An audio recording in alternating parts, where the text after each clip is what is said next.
Porque depois o problema é quando uma fake news chega através de uma fonte credível, as pessoas acreditam. E por isso, se nós matarmos logo ali o mal da fake news, dizer não, este dado aqui não existe, tanto faz que seja a fonte credível como seja aquele menos credível, qualquer coisa. E esse é o único meio de conseguir combater as fake news, porque elas vão existir.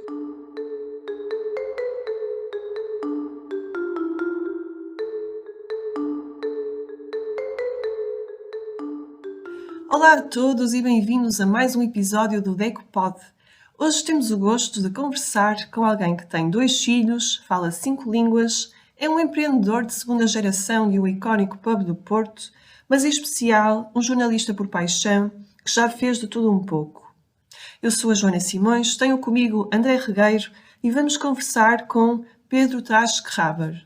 Olá, muito boa Viva, tarde, Pedro. bom dia ou boa noite, dependendo da hora que estiverem a ouvir este podcast, e obrigado eu pelo convite. É uma honra poder participar nestas emissões da DECO. Muito bem. Pedro, olha, hoje é a nossa vez de fazer perguntas. Ao longo da tua carreira, vamos começar logo pelo início, e portanto ao longo da tua carreira sabemos que tiveste passagens rápidas por um jornal, também fizeste assessoria de imprensa numa grande instituição que é a Câmara Municipal do Porto, mas temos ideia que o teu objetivo sempre foi trabalhar na TV. Primeiro num projeto que deste pontapé de saída, que era a NTV, depois o Porto Canal e finalmente na RTP, onde já passaste pela política, atualmente estás no desporto. E como defines então ou caracterizas o papel do jornalista na atual sociedade de informação? O papel do jornalista é fundamental, ou seja, o nosso dever é de certa forma aquele de quarto poder ou quinto poder, dependendo de como quiserem posicionar, porque temos a obrigação e o dever de relatar as coisas de acordo com algumas regras, alguma mediação, defendemos e somos também alvo de um código deontológico que nos obriga a cumprir certos parâmetros e certos também regimes, ou seja, eu não posso dar uma notícia sem a confirmar pelo menos com 2 fontes independentes. A não sei que tenha muitas certezas e também algumas provas para mostrar. Qualquer boa prática assim o exige. E o papel do jornalista no século XXI, este podcast acontece numa altura muito peculiar, volta um pouco atrás àquilo que foi o jornalismo antes do 25 de Abril, porque recentemente tivemos uma procuradora do Ministério Público que mandou seguir jornalistas para descobrir quais eram as fontes. Ora, a Constituição Portuguesa e a Lei de Imprensa e a Liberdade de Imprensa proíbe-nos de revelar quaisquer que sejam as fontes e acho que nesta altura estamos a voltar um pouco atrás nessa matéria. Será uma situação para ser debatida, resolvida, questionada nas devidas instâncias, porque acho que abre-se um precedente muito, muito grave. Em termos de jornalismo e de comunicação, nós o que podemos fazer é tentar seguir aquelas linhas mestras que nos ensinam na faculdade e que vamos aprender e, também ao longo da nossa carreira, que é objetividade. Obviamente que não é fácil ser objetivo. Eu costumo dizer que a objetividade é a coincidência de 2 subjetividades, mas mesmo assim nós temos que tentar depurar um pouco as nossas avaliações, as nossas crenças, os nossos pensamentos e deixar-nos guiar pelos factos. E isso é, em termos de objetividade, ser conciso, tornar aquilo que é importante é interessante, porque senão as pessoas também não veem, não ouvem, não querem saber. E depois, acima de tudo, com o mercado como está, mas isso podemos falar mais à frente, também dirigir a comunicação para os diversos meios, não só para os receptores, para o público que nos ouve, quer seja especificamente para a rádio, para a televisão, para a internet, para o telemóvel, para os podcasts, que hoje em dia as pessoas também recorrem muito, especialmente a programas de opinião e também outro tipo de debates através deste formato, também falar especificamente e trabalhar para os diversos meios. Isso é um grande desafio. Por isso, no fundo, o jornalista agora também pode ser considerado um homem, uma mulher dos 7 ofícios. Uma pessoa também tem que saber dominar todos esses meios, todas essas tecnologias, para não ficar para trás. Mas a essência mantém-se porque o nosso trabalho tem que ser feito da mesma forma, independentemente de onde vai aparecer, onde seja publicado. Isso depois é mais uma questão de forma. O conteúdo tem que ser sempre, obviamente, rigoroso e também seguir alguns parâmetros e critérios editoriais que variam de órgão de comunicação para órgão de comunicação ou para de meio para meio, ou seja, a rádio também trabalha de uma maneira, a televisão trabalha de outra, as revistas e os jornais impressos também trabalham de outra forma, têm outros ritmos, se bem que hoje em dia o jornalista tem que se habituar a estar pronto para trabalhar a qualquer hora do dia, porque vivemos num mundo ligado 24 horas.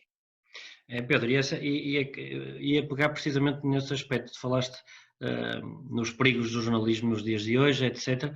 Mas eu iria-te questionar uma outra questão, que é um desafio quase da atualidade, que é o imediatismo.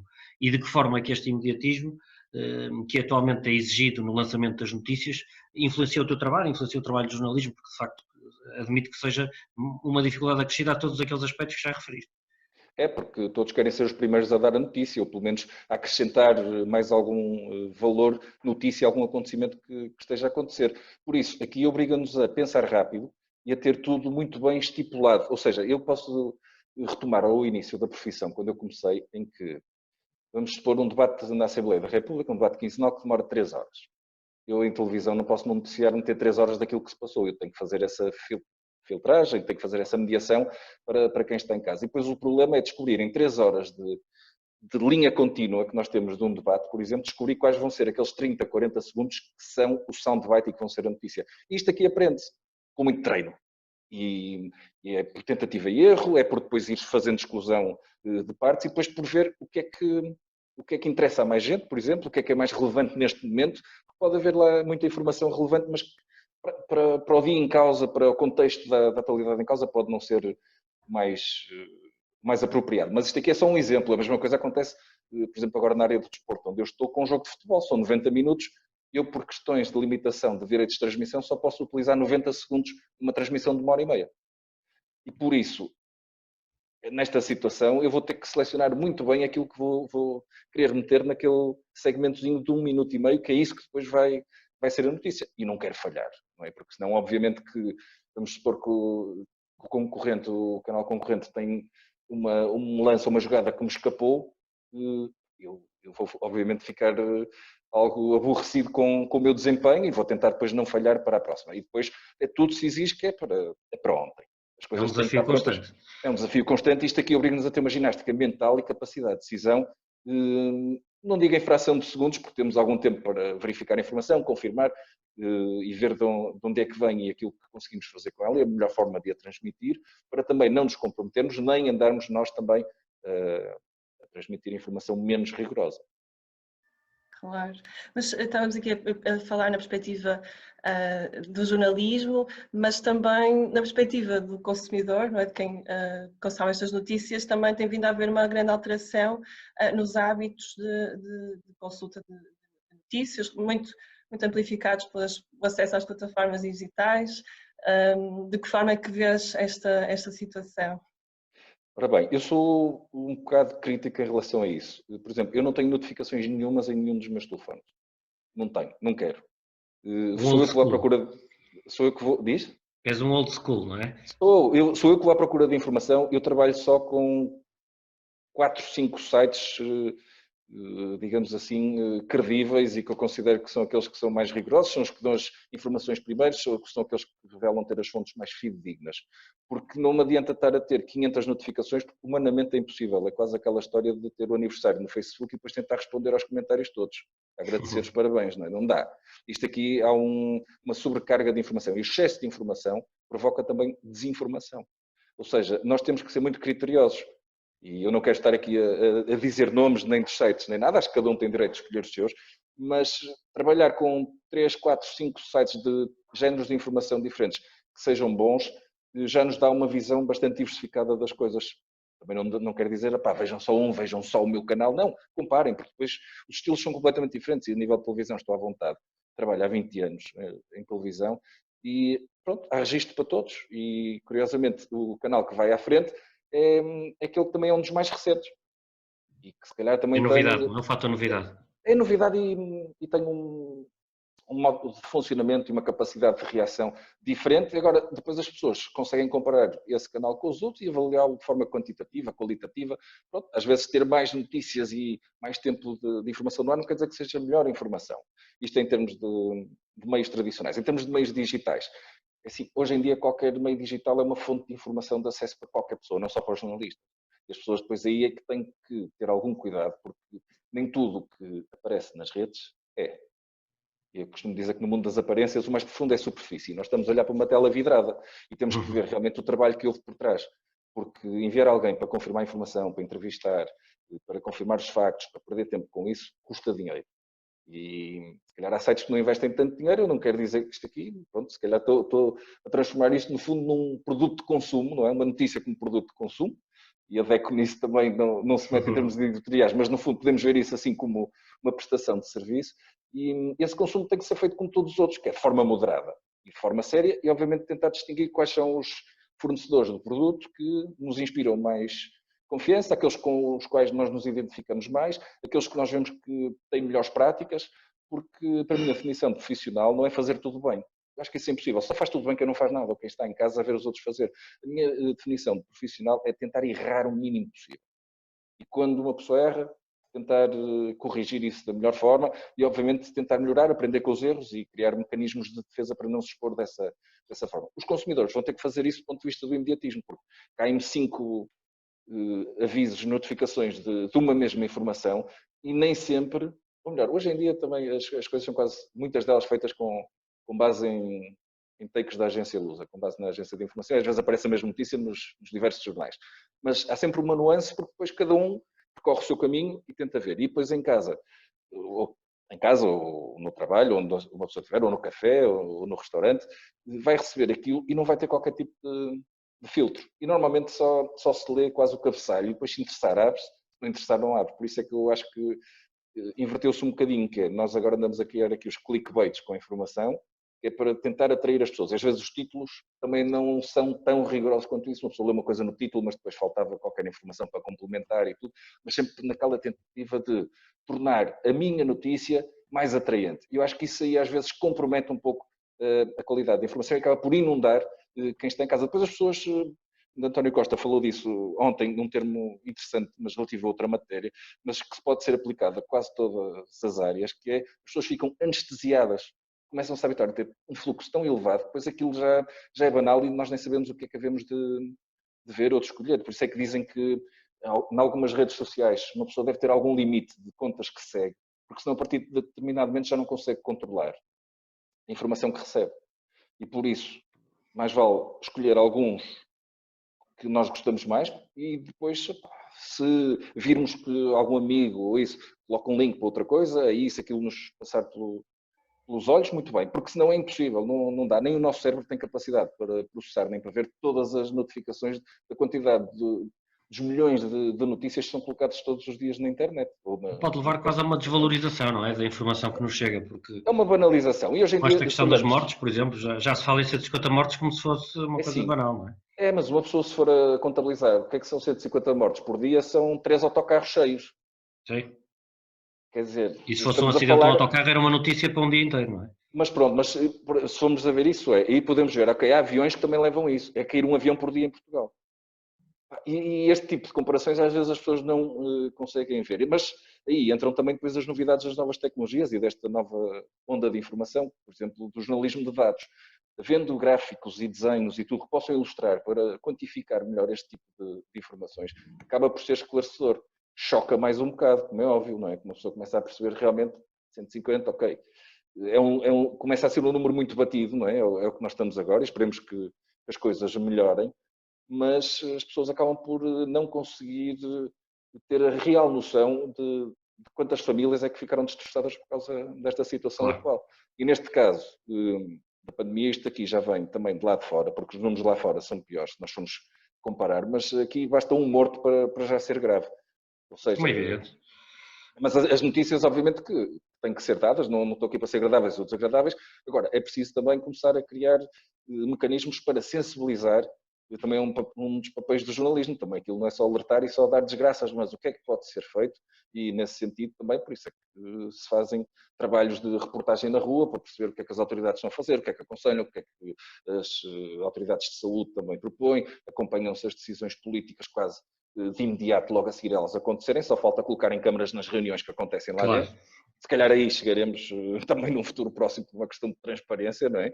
Vivemos em democracia ainda. Mas neste momento, como as coisas estão, acho que menos é mais, porque as pessoas também têm a cabeça com muitas preocupações e tudo, e nem sempre conseguem digerir as coisas. Perder o discernimento, não é? É um pouco isso, e acabam depois por não ligar, depois já começa, pronto, Pedro, mais um acidente. E por falar em falta de discernimento, e agora que estás mais ligado ao desporto, Sei que fazes com muito gosto o acompanhamento, por exemplo, da Volta a Portugal, é sempre um momento especial, este ano deve ter sido diferente, mas também no futebol.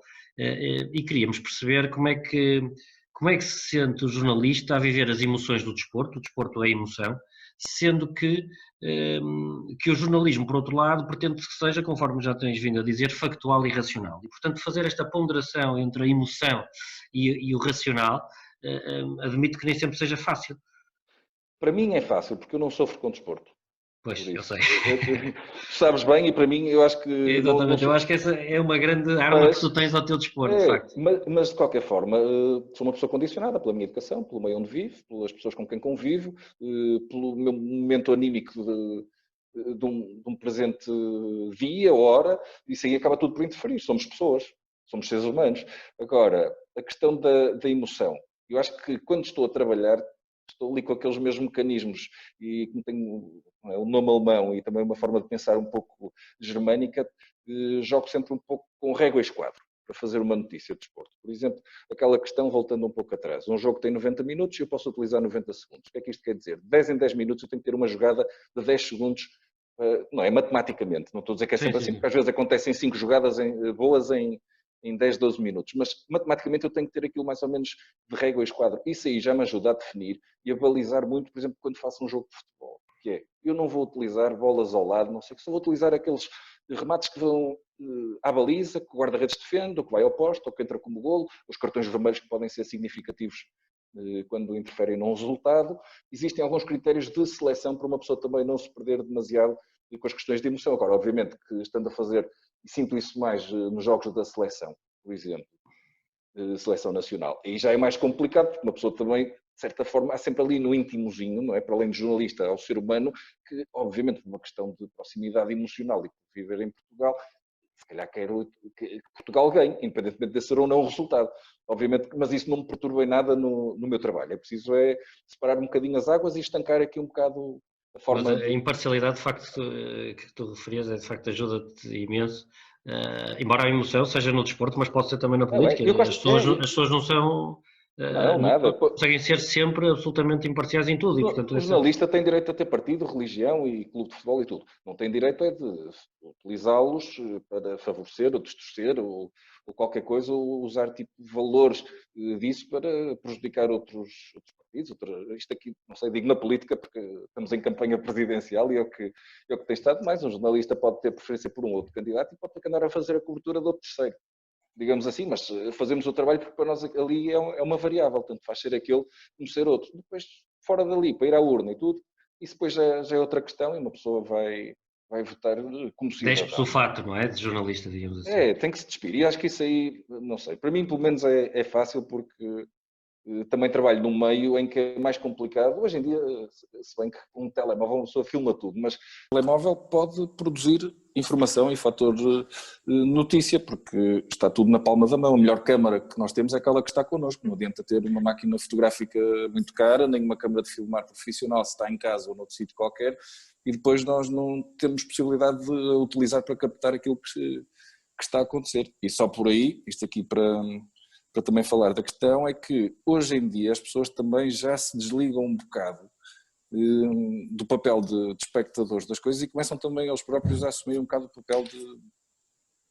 Mas tu achas que esse fenómeno pode ter também vantagens ou tem mais desvantagens? Sim, eu acho que tem vantagens porque conseguimos ter acesso a mais fontes de informação, a mais testemunhos e pontos de vista. A desvantagem é que depois também se começa a banalizar, de certa forma, um bocado e a desvalorizar o trabalho do jornalista, não é? Qualquer pessoa diz, eu também se estivesse lá também tinha gravado aquilo. Às vezes é uma questão de sorte, quando são coisas assim a acontecer no momento. Outras questões já são coisas mais controladas, que é o que acontece hoje em dia e sobretudo no contexto de pandemia, que é os jornalistas têm regras agora mais apertadas a cumprir, não só os distanciamento e tudo, mesmo aquelas de acesso às fontes, embora existam, mas são de outra forma, ou seja, já não é qualquer pessoa que pode assistir a qualquer cerimónia num qualquer lugar, que antes seria aberto, estaria só uma parte vedada aos intervenientes e à comunicação, hoje em dia já ninguém vai a lado nenhum, por isso é que também o acesso é feito de forma mais controlada, digamos assim.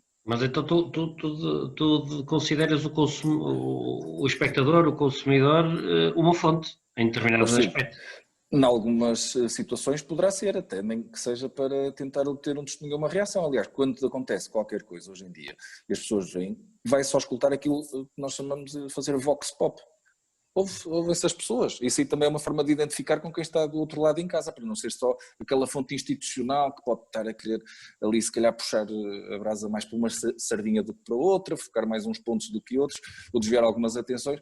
Ali não, e normalmente as pessoas até quando são situações desse género até são bastante emotivas a falar, isto aqui para voltando à questão, não é, da emoção ou da razão, e também é uma forma de trazer mais emoção ao dia a dia, ao fator notícia, porque as coisas estão a acontecer e nós estamos a ter ali as reações muitas vezes em tempo real com o direto, porque hoje em dia é fácil fazer um direto em televisão, não só através destas plataformas ou de Skypes e tudo, mas de antes era preciso um carro satélite muito caro, não é? Custava mais de 500 mil euros, e hoje em dia já há umas coisinhas tipo umas pens que se metem numa câmara, uma coisa mais barata e que muito mais portátil e que gasta menos bateria, que exige menos logística, ou seja, qualquer coisa, e é uma maneira fácil de encher Claro. um canal de televisão, basta ver quais é que são aqueles que vivem à custa dos diretos, não gastam quase dinheiro nenhum em fazer ou Claro. comprar programas, não é?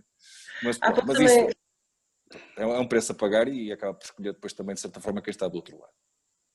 sim, há pouco também tocaste na questão deste contexto de pandemia, e de certa forma este espaço público que muitas vezes o cidadão individual pode ser utilizado num sentido positivo, mas também muitas vezes num sentido menos positivo, até gerar desinformação, e neste contexto de pandemia, de certa forma tem-se vivido muito. Eu até recordo aqui que o próprio diretor da Organização Mundial de Saúde referiu que estamos perante uma nova doença que é uma infodemia, não é? Esta desinformação na área da saúde que é tão preocupante. Perguntaram-te aqui em jeito de desafio e enquanto profissional da comunicação, qual poderia ser uma vacina para este problema da desinformação, especialmente neste contexto da saúde?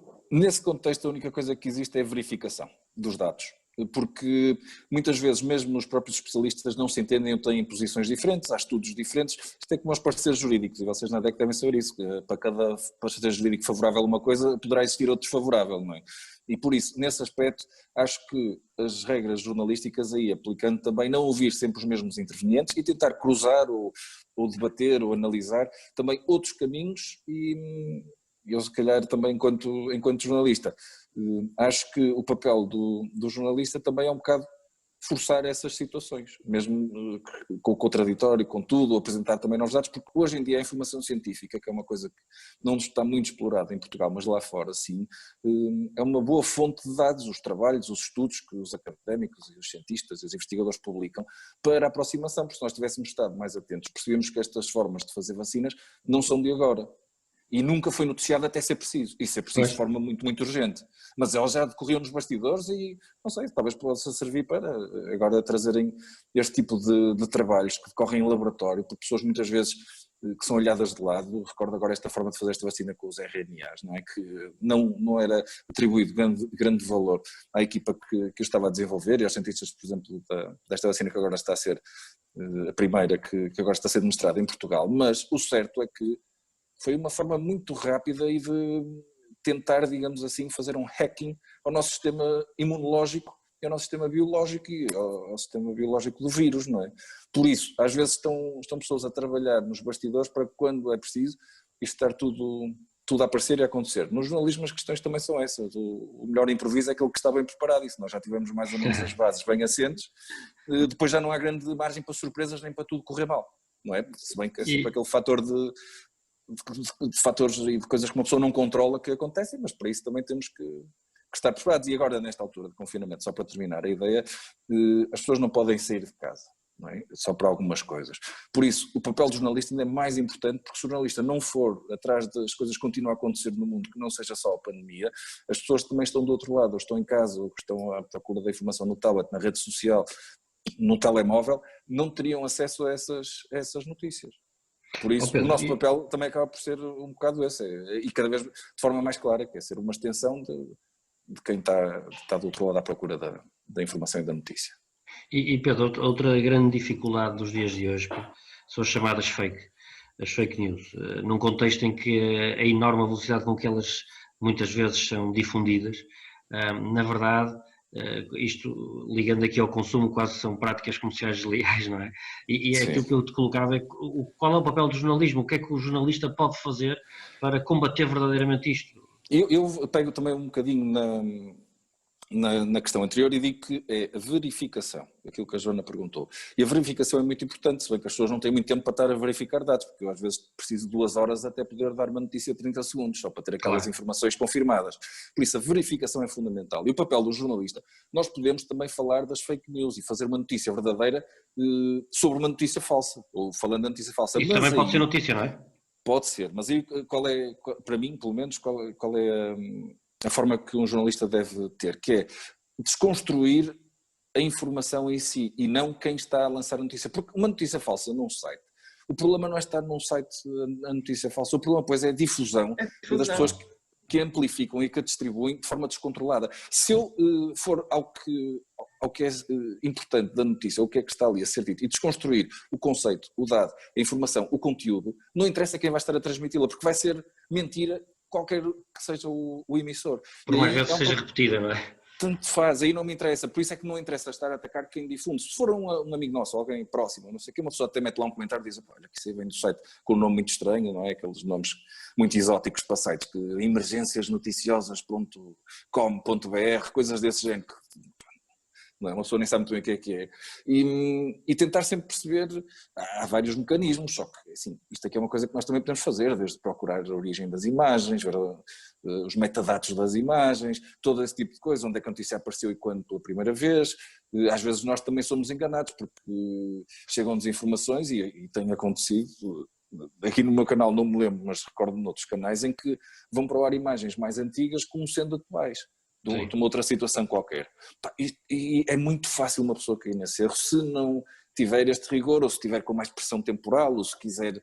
O tal imediatismo que falávamos há pouco, não é? Porque depois o problema é que quando uma fake news chega através de uma fonte credível, as pessoas acreditam. E por isso, se nós matarmos logo ali o mal da fake news, dizer não, este dado aqui não existe, tanto faz que seja a fonte credível como seja aquele menos credível, qualquer coisa. Esse é o único meio de conseguir combater as fake news, porque elas vão existir. Já existiam antes, não é? Como boatos, como rumores, só que agora ganham uma nova dimensão, porque agora a velocidade de transmissão, isto aqui é como o vírus, não é? Isto aqui espalha-se de forma incontrolável. Por isso é que volto um bocadinho àquilo que eu tinha dito, que era, se uma pessoa seguir 3, 4, 5, só para ver, porque assim, é estranho às vezes aparecer só em sites que não são aqueles mais tradicionais que nós estamos habituados a ver, aqueles jornais mais sérios, ou físicos, ou os canais de televisão. E porquê é que esses não dão e os outros dão e as pessoas indignam-se muito que aquilo não aparece em lado nenhum?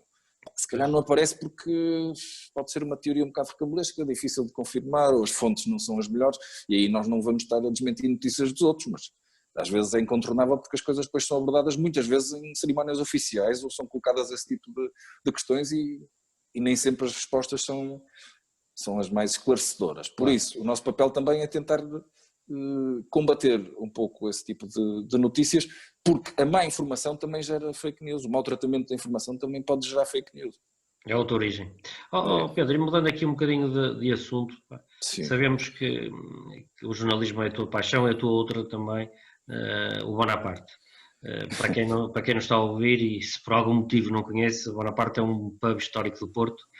E a questão que eu te colocava é se consegues de alguma forma fazer uma ligação entre estas tuas duas paixões, o jornalismo e o Bonaparte, se nos queres falar um bocadinho sobre isso, antes de passarmos aqui uns desafios. Está bem, eu posso falar porque é assim, o jornalismo é uma paixão, efetivamente, mas a ligação é muito tenue, porque a minha paixão por jornalismo termina quando começa o meu amor pelo Bonaparte, são duas questões completamente diferentes. E é assim que tem que ser, é assim que eu também... Complementares diferentes, naturalmente. São complementares, obviamente. Uma é, digamos assim, o jornalismo é um trabalho mais intelectual, se bem que muitas vezes exigente fisicamente, porque uma pessoa Eu recordo, falaste na volta a Portugal, é uma prova exigente, mesmo nos anos atípicos, como foi este, em termos de pandemia, mais curta, tudo, as condições de trabalho foram mais duras, é sempre, neste caso, situações de muito frio, muito calor, horas a fio, uma pessoa acorda às 8 da manhã e depois já só volta outra vez para o hotel às 11, meia-noite, porque acorda numa cidade, almoça noutra, vai fazer a partida numa, meta noutra cidade, depois a seguir vamos jantar para apanhar alguma coisa aberta, e depois ainda temos 2 horas de viagem para chegar a outra cidade da partida para acordar no dia a seguir. Nós andamos só praticamente, chegamos ao hotel a tomar um banho, dormir e depois tomar outro banho para acordar, pequeno almoço e seguir. E isto fisicamente mas o trabalho em si, o resultado é mais intelectual. O Bonaparte é uma coisa mais física, não é? É um espaço, aquilo já tem uma história. Aqui eu entro como sócio no Bonaparte, uma grande história, e também, mas cruza-se com o jornalismo, não com a minha paixão pelo jornalismo, mas cruza-se com o jornalismo, uma vez que também sempre foi um espaço de frequência de muitos jornalistas, muitos escritores, políticos, futebolistas, tudo, sempre passou por ali também muita, aqui do Porto, não é? E não só, mas sobretudo do Porto, passou ali também muita massa crítica da cidade, e tenho amigos e colegas e clientes e tudo que são jornalistas, e o Bonaparte inclusive já figurou em diversas obras literárias, a começar pela morte no estádio do Francisco José Viegas, em que um jogador de futebol do Porto, que ele depois assumiu ser Fernando Gomes, começa, inspirado nele, começa com assassinato à porta do Bonaparte, nesse livro. Isso para nós também é bom, porque de certa forma é uma forma de imortalizar o pub, porque nesta altura de pandemia estamos fechados, mas pelo menos sabemos que em alguns livros o Bonaparte ainda está aberto e é um desafio. Esse também é um desafio, porque de certa forma, como eu digo, o jornalismo é a minha paixão e o Bonaparte é por amor, não é? Por amor e que já corre no sangue. Bons serões. Obrigada por essa partilha tão genuína. Bom, nós estamos já assim na reta final desta conversa. Podíamos estar aqui horas porque de facto é muito bom ouvir. Temos aqui 2 desafios finais. O primeiro deles é o Eu Nunca. E, portanto, nós temos aqui umas questões para ti, para responderes com toda a sinceridade. Pronto, a primeira pergunta que temos para ti é: eu nunca fiquei aborrecido por me trocarem o nome? Já. Imagino que tenha acontecido algumas vezes. Acontece de uma base quase diária, várias formulações. Diz-se Teichgräber e já ouvi tudo, desde Teichburger, Teichberger, Teichgruber, Teichgrever, Teixeira qualquer coisa, isso acontece. Pronto, há situações em que não é grave, há outras em que é mais complicado e depois tem que se resolver tudo de forma burocrática. Mas ficas aborrecido, mas já ficaste aborrecido? Não, já fiquei aborrecido, mas não, regra geral não fico, já me habituei. Eu nunca tive uma gafe em direito. Já, várias. Isso aí não queres contar uma aqui, não queres partilhar connosco uma que possa ser partilhável? Na NTV, na altura, estávamos em 2002, salvo erro, eleições legislativas em Lisboa, e eu troquei o nome do Mira Amaral por outro nome qualquer. Já não me recordo. E tratei o homem durante a entrevista por outro nome qualquer e pronto. E não era. E foste até ao fim? Fui. Ele também, aquilo estava tanto barulho, tanto ruído lá na sede de campanha de Durão Barroso e tudo, que ele também nem se deve ter apercebido. Eu nunca fiz uma publicação nas redes sociais que me arrependi. Já. Então aquelas assim mais impulsivas. Mas pronto. Mas também uma vantagem é que aquilo tem o botão para uma pessoa depois poder retirá-la. Por isso, mas acho que cada vez recorro menos às redes sociais para partilhar o meu estado de espírito, porque já está tanta informação lá e depois aquilo também é só mais uma no meio de uma timeline dos amigos. Acho que hoje em dia faz mais sentido partilhar esse tipo de posts que uma pessoa colocaria numa rede social, numa rede mais privada, a nível de grupos e tudo, para um grupo mais restrito de pessoas, porque a exposição já é tanta noutras áreas de trabalho que acho que não precisa depois, no momento de lazer ou de um desabafo ou tudo ser mal interpretado, não é preciso também estar aí a tornar isso público. Obrigada, foi fácil, desafio superado. Obrigado. Nós temos só aqui uma última pergunta final, uma vez que designamos também este podcast de DECOPOD, aqui também com o intuito de gerarmos aqui uma reflexão com os nossos convidados acerca do que a DECO pode ser e pode fazer. Então, ia-te perguntar, na tua perspectiva, o que é que a DECO pode então ser no presente e no futuro? Ora bem, uma vez que estamos nesse campo da hipótese, eu acho que a DECO do futuro pode ser um partido político, por exemplo, defesa dos consumidores. Acho que hoje em dia isto aqui é quase uma religião, um movimento, uma política de consumismo e de consumo, porque não? Existem outros partidos também para defenderem outro tipo de linhas de pensamento ou de linhas de atuação. Mas isto aqui poderá ser de futuro e obviamente que seria uma sugestão. Agora, acho que de presente a DECO também pode ter outro tipo de atuações, designadamente também, não só em Portugal, mas também a nível das instâncias europeias. O lobby lá é regulamentado e acho que aí fazeria sentido a DECO estar a querer resolver os problemas dos consumidores antes deles serem votados e decididos por quem nesta altura imita as regras para toda a Europa, onde Portugal se inclui, digamos assim, um lobby preventivo para a vossa atuação. Um trabalho montante. Portanto, obrigado, Pedro. Obrigado eu. Final, de facto, isso também é sempre um momento de aprendizagem, porque na verdade a DECO faz algum do trabalho que tu aí referiste e o facto de tu referires uma pessoa informada como tu demonstra que provavelmente temos também um trabalho de divulgação desse trabalho menos visível que tem que ser feito. E, portanto, esta tua excelente reflexão final permitiu-nos também atingir este objetivo que temos com estas conversas, que é percebermos como devemos direcionar, como devemos melhorar a nossa associação. Portanto, mais uma vez, Pedro, muito obrigado, um abraço. Eu é que agradeço, obrigado aos dois também e ao nosso técnico que esteve aqui a fazer esta gravação. Peço desculpa pela interrupção, mas foi um problema técnico que foi rapidamente superado. Muito obrigada, Pedro. Obrigado, boa sorte, bom trabalho.